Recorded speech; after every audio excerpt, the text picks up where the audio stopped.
Washington, D.C., 1948. In a city built on speeches, press conferences, and public victories, something extraordinary happens in silence. No cameras, no headlines, no applause. Congress passes a law so unusual that it has never been repeated before or since in American military history. Public Law 8035, a special act granting a four-star admiral full active duty pay for life, not retirement pay, not reduced compensation, full salary, as if he were still commanding fleets at sea, a privilege legally reserved only for five-star fleet admirals. But this man was not a fleet admiral, and that is where the story truly begins. The United States government did not do this out of generosity. It did it out of guilt.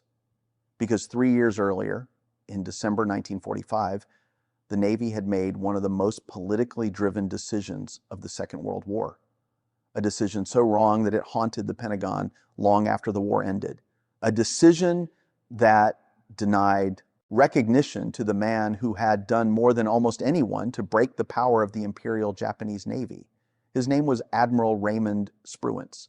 And to understand why America quietly paid him like a five-star admiral while refusing to make him one, we have to go back to the moment when the Pacific War hung on the edge of catastrophe. June 4th, 1942, the Battle of Midway. At this point in the war, Japan appears unstoppable. Pearl Harbor still burns in the American memory. The Philippines have fallen. The Imperial Navy controls the Pacific. One more decisive victory could knock the United States out of the war entirely. Raymond Spruance was never supposed to be here. He had taken command of Task Force 16 only 72 hours earlier.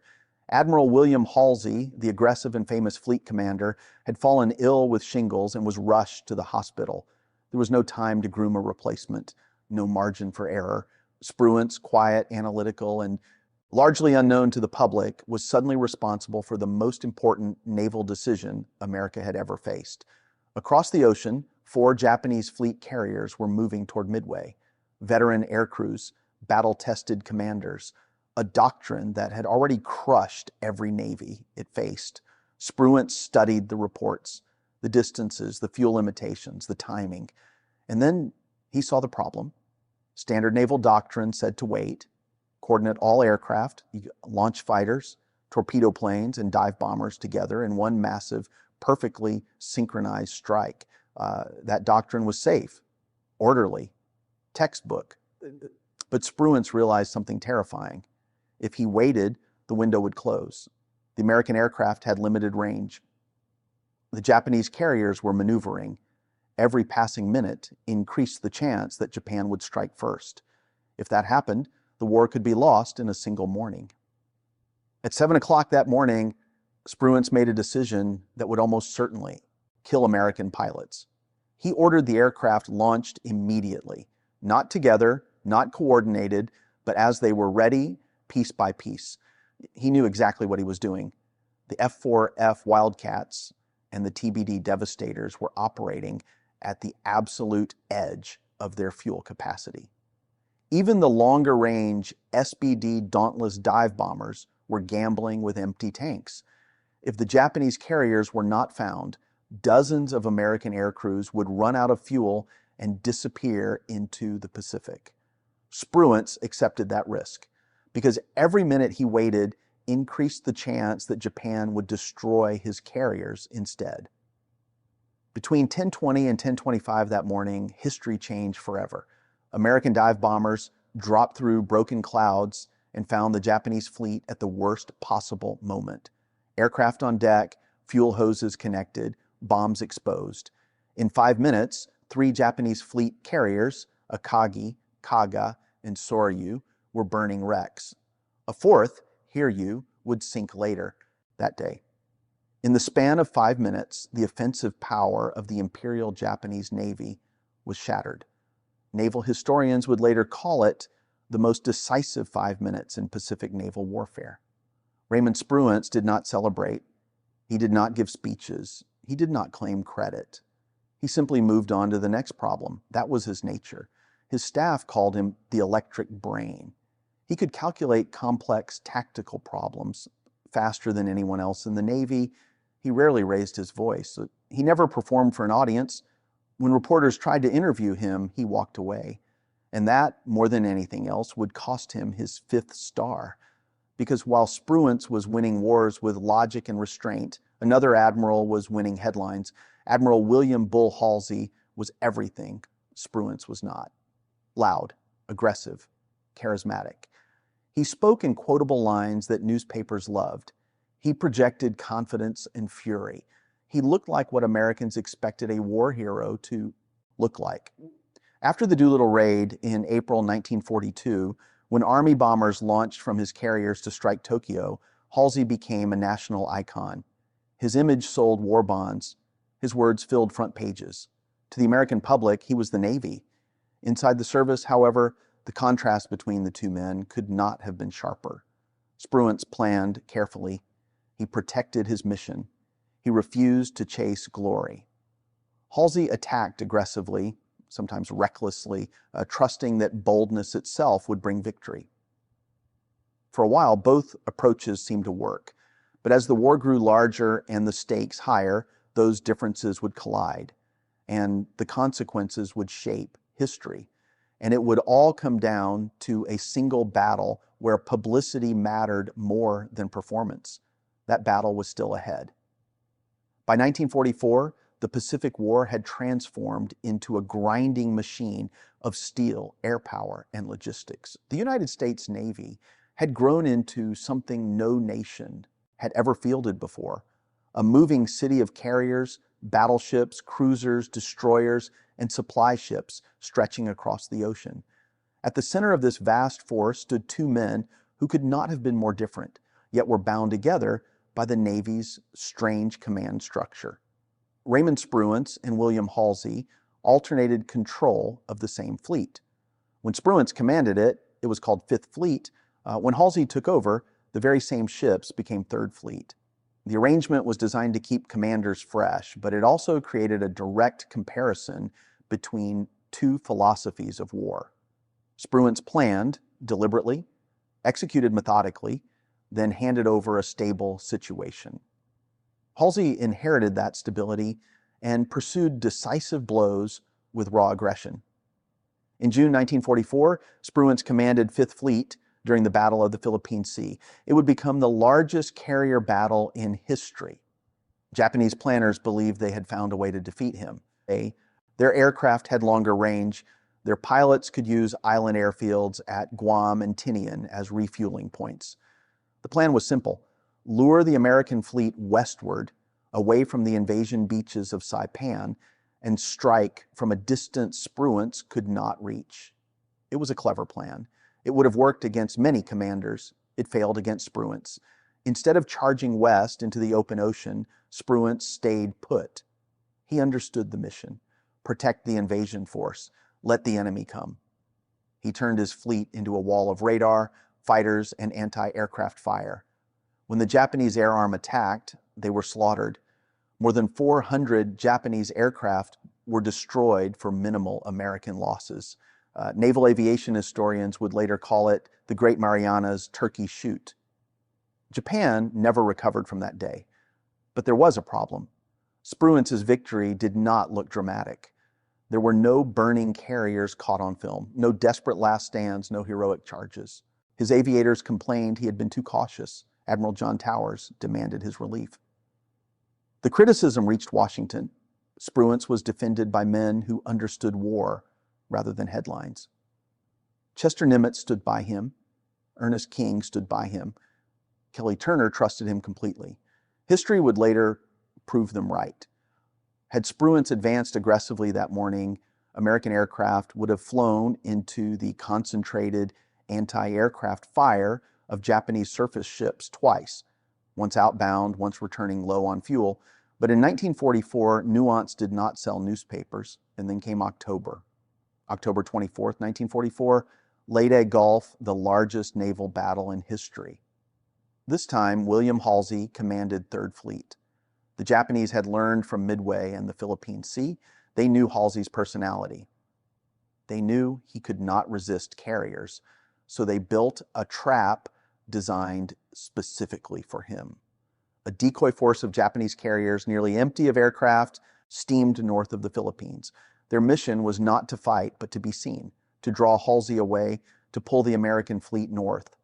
Halsey took the bait. He committed every available ship, including all 6 of his modern battleships, to chase the decoy carriers.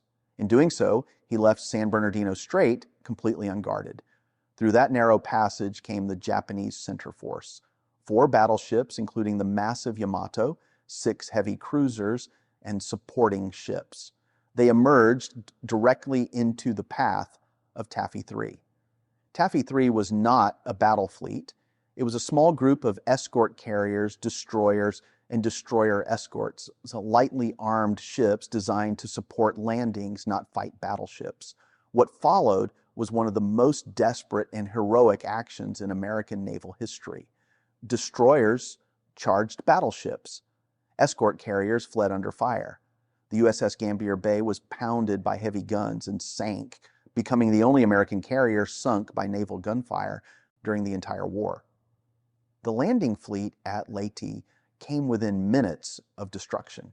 Only 2 things saved them: the suicidal courage of American sailors and the confusion of Japanese Admiral Kurita, who could not believe such small ships would attack so ferociously unless they were covering something larger. After the battle, the truth was undeniable. Admiral Nimitz sent a personal message to Ernest King expressing his disbelief. It had never occurred to him that Halsey would leave San Bernardino Strait unguarded. It was a catastrophic error. Nothing happened.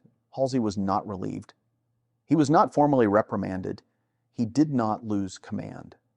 By late 1944, William Halsey was too famous to fail. His image sold war bonds. His name inspired civilians. His quotes filled newspapers. In a war fought as much on the home front as on the battlefield, political leaders believed they could not afford to damage his reputation. Raymond Spruance, meanwhile, said nothing. That silence would cost him dearly. In Washington, one man watched all of this closely. Congressman Carl Vinson of Georgia, chairman of the House Naval Affairs Committee, the most powerful naval politician in American history, the architect of the Two-Ocean Navy Act, the man who had rebuilt the Navy before the war even began. And Carl Vinson was a Halsey man. Vinson understood power. He understood morale. He believed wars were won by symbols as much as strategies. To him, Halsey was exactly what America needed: loud, aggressive, visible. Spruance, by contrast, was invisible, brilliant but silent. To Vinson, that made him politically useless.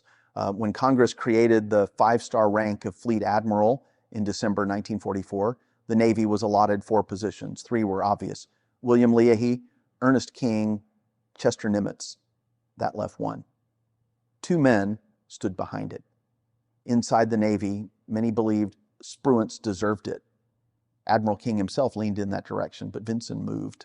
First, he exploited a clerical error that temporarily listed Spruance as a 3-star admiral. On paper, Spruance became ineligible. Vinson delayed corrections, or he applied pressure. He made it clear that he would block the entire promotion process if Halsey was not included. King faced a choice: fight for Spruance and risk losing everything, or sacrifice one man to secure the structure. He chose the structure. In December 1945, William Halsey became a fleet admiral. Raymond Spruance did not, and that decision would haunt the Navy for decades. This is the kind of truth WW2 Silent Valor exists to uncover. The moments where history chose image over intellect. Because the war was not over for Spruance yet. His final command would test him more than Midway, more than the Philippine Sea, and it would prove, beyond any doubt, who the Navy should have trusted all along. By the spring of 1945, the Pacific War had reached its most brutal and unforgiving phase. The island of Okinawa stood as the final stepping stone toward the Japanese home islands. Everyone on both sides understood what it meant.